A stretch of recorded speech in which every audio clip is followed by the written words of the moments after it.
क्या हाल है? ठीक है सारे?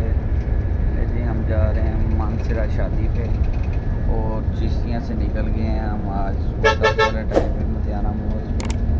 तो इंशाल्लाह दोपहर को पहुँच जाएंगे लाहौर। तो वहाँ पे रेस्ट करेंगे अपने कज़न के पास। वहाँ से हमने रात की टिकट बुक करवाई है, साथ कज़न ने भी जाना है, उनकी फैमिली ने भी है। तो वहाँ से हम जाएंगे इंशाल्लाह मानसरा रात 10 या 11 वाले टाइम पे। तो इंशाल्लाह मानसरा पहुँच के आपको मैं अच्छे अच्छे व्यूज़ दिखाऊंगा। मेरे साथ है आहद भी जा रहा है मेरे साथ, विद फैमिली जा रहे हैं। आहद हेलो बोलो सबको। आहद हेलो नहीं बोल रहा जी सबको, शर्मा रहा है। तो इंशाल्लाह वहाँ पे जाके आपको अच्छे अच्छे व्लॉग्स दिखाऊंगा मैं KPK के। वैसे वहाँ पे मेरा नाम का दाद का वहीं है, तो यहाँ पे मेरी जॉब है। तो इंशाल्लाह अल्लाह ताला खैरियत से लेके जाएंगे। तो वहाँ पे जाके मैं इंशाल्लाह आप लोगों के साथ वीडियो शेयर करूँगा।